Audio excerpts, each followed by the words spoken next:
Welcome to While We Were Distracted, the podcast where we explore topics that often get overshadowed in the rush of daily life. Hey there, all you mystery fans out there. You know we all love a good story about something that disappears and then reappears years later, right? Well, buckle up because today we're taking a deep dive into a real-life mystery that's had experts scratching their heads for years. The strange case of Malaysia Airlines Flight 370. You remember back in 2014? It just vanished. No distress calls, no immediate debris, just gone. And for years it was a total puzzle. All these conflicting theories and searches that turned up nothing. But get this, a piece of that plane has recently shown up again, decades later, and what they found inside. Even more intriguing. To help us sort through all this, we've got our expert here, who's amazing at connecting the dots and figuring out even the most complicated situations. This case really gets to our deepest fears about the unknown. The vastness of the ocean or the mysteries of space. This piece reappearing after all this time. It's like a message from the void, like it's challenging everything we thought we knew. Exactly. So let's rewind back to March 8, 2014. Flight 370 takes off from Kuala Lumpur, headed for Beijing with 239 people on board, and then poof. What's really unsettling is the lack of any immediate clues. No distress signals, no debris right away. It just vanished from radar, left everyone scrambling. Yeah, and the initial response, it seemed to just add to the confusion, didn't it? Absolutely. The Malaysian authorities, Hmm. especially in those early days, their handling of the situation was full of missteps and conflicting information. At first, the search was focused on the South China Sea, then they shifted to the Andaman Sea, and finally they ended up focusing on the remote southern Indian Ocean. They lost valuable time and resources because of all that back and forth. Okay, so we've got this plane vanishing into thin air. How did investigators even begin to figure out what might have happened? Well, despite the chaos, there were these faint signals from the sky. Satellite data. It gave a little bit of hope. This data was from a company called Inmarsat, and it offered a potential clue about the plane's path. You're talking about those signals that suggested a southern route, right? I remember hearing about that. But how can signals from space help find a plane in the ocean? It's all about something called burst timing offset. It's a little technical, but imagine throwing a rock into a pond and measuring the ripples to figure out where the rock landed. These satellite signals work in a similar way. By analyzing the timing of those faint signals between the plane and the satellite, experts could estimate the plane's distance from the satellite, and that pointed toward a pathway south of where they were initially looking. So using the space ripple effect, they narrowed down the search to this huge area in the Indian Ocean. But even with that, finding the plane must have been like finding a needle in a haystack, right? Think about it this way. We have better maps of the surface of Mars than we do of our own ocean floors. Some debris did eventually wash ashore, but nothing that conclusively tied back to MH370. They used sonar scans, underwater robots, the whole works. But that search area was so huge, and the ocean depths are incredible. It was an almost impossible task. So years go by, the trail goes cold, and then enter Elon Musk, always ready to shake things up. He says he found the wreckage using a pretty unusual method. What was that all about? Musk and his team used something called Weak Signal Propagation Reporter data, or WSPR. Imagine this network of amateur radio operators all over the globe, sending out faint radio signals. And these signals can be affected by objects in their path, like a plane.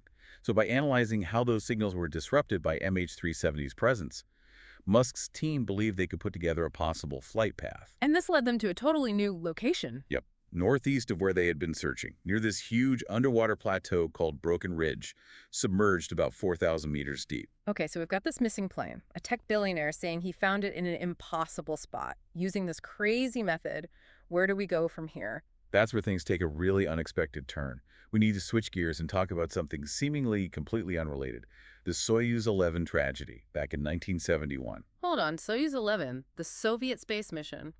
What does that have to do with a missing Malaysian airliner? This is where I need you to connect the dots for me. It's all about recognizing patterns and asking questions that challenge conventional thinking. Trust me, it'll become clear. All right, you've got my attention. Lead the way.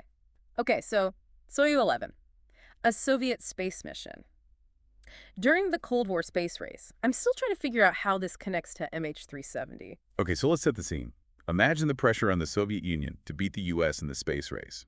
Their goal was to establish the first space station, Soyuz 1, and they succeeded. And Soyuz 11 was the mission that sent the first crew to live on that station, right? Exactly. 3 cosmonauts, Georgy Dobrovolsky, Viktor Patsayev, and Vladislav Volkov.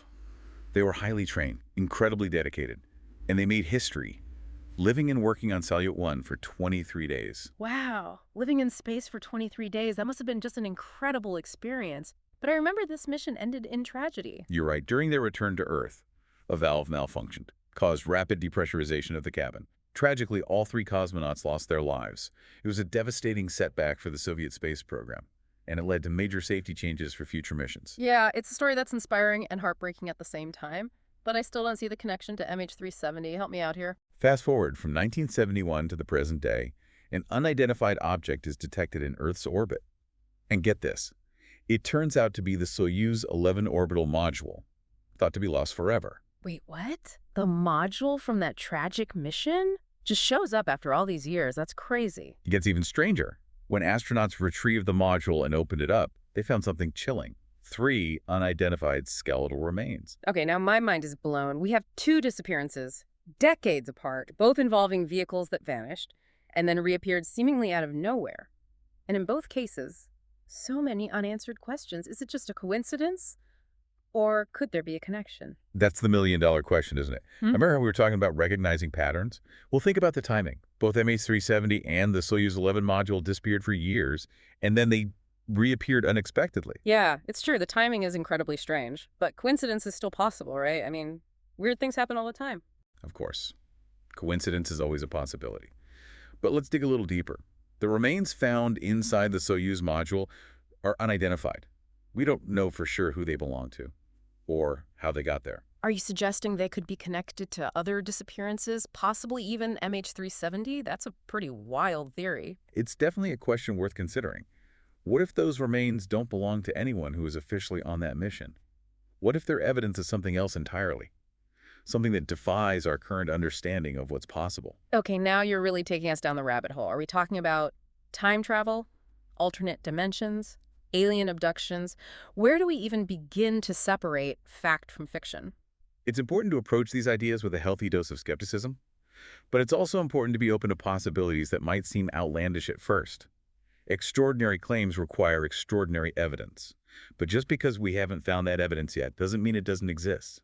So even though these theories might sound far-fetched, you're saying we shouldn't dismiss them entirely. We need to stay open to the possibility that there might be more to these events than meets the eye. Exactly.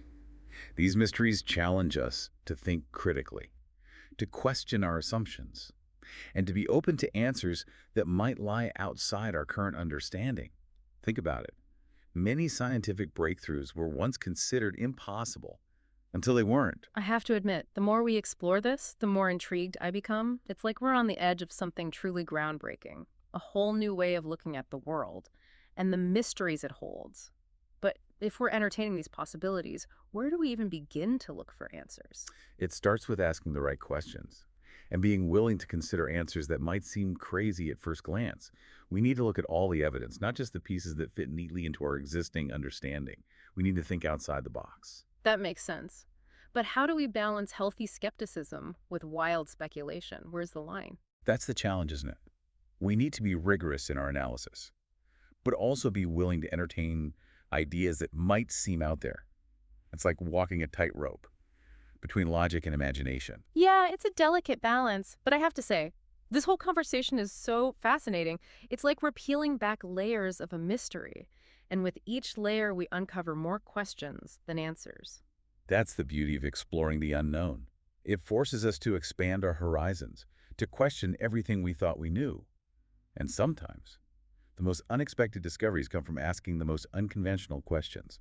So where do we go from here if we're actually considering time travel, alternate dimensions, or even otherworldly intervention? What are the next steps? I think the first step is to acknowledge that we don't have all the answers. And that's okay. In fact, it's exciting. It means there's still so much to discover, so much to learn. We're not at the end of the story. We're just at the beginning of a new chapter. So embrace the mystery. Don't be afraid to ask the big questions, and be prepared to be surprised by the answers. Exactly. And that's where you come in, our listeners. What are your thoughts on all of this? What connections are you seeing? What questions are bubbling up for you? We want to hear your theories, your insights, your wildest speculations. Because who knows? Maybe one of you holds the key to unlocking this extraordinary mystery. This is where things get really interesting. And that's where we'll pick up in the final part of our deep dive. Stay tuned, folks, because this ride is far from over. So we've gone from the depths of the Indian Ocean all the way to the silence of space, tracing the threads of two mysteries that seem totally unrelated, MH370 and the Soyuz 11 module. We've talked about coincidences, we've considered possibilities that push the boundaries of what we think we know, and we've embraced the vast unknown.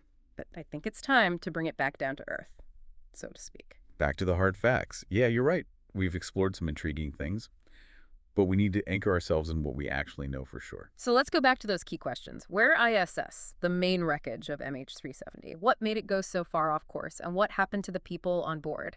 Right, and let's not forget about the Soyuz 11 module.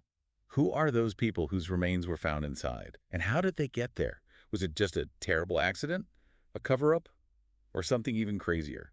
These are questions that have haunted investigators and families for years, and even though official investigations haven't given us any real answers, people haven't stopped coming up with their own theories. Oh yeah, speculation has been all over the place. We've heard theories about the pilot, maybe he committed suicide, maybe the plane was hijacked. Some even say the U.S. Air Force shot it down on purpose to keep some secret technology from falling into the wrong hands. And with Soyuz 11, there are whispers about secret missions, time warps, even aliens. Whoa, some of these theories sound like they're straight out of a sci-fi movie. How are we as listeners supposed to sift through all this information? How do we figure out what's even remotely possible? It's so important to look at all these theories with a healthy dose of skepticism, whether they seem realistic or totally out there. Critical thinking is key. Look for evidence.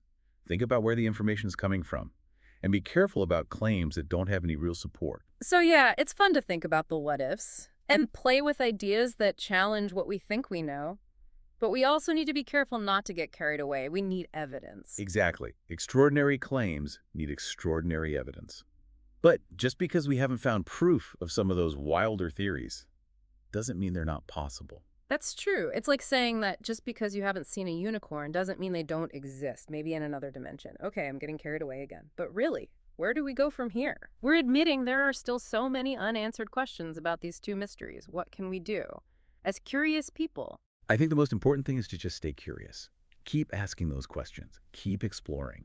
And be open to new information and different ways of looking at things. Who knows? Maybe someday new evidence will show up, and it'll explain these events in ways we can't even imagine right now. So what are we left with?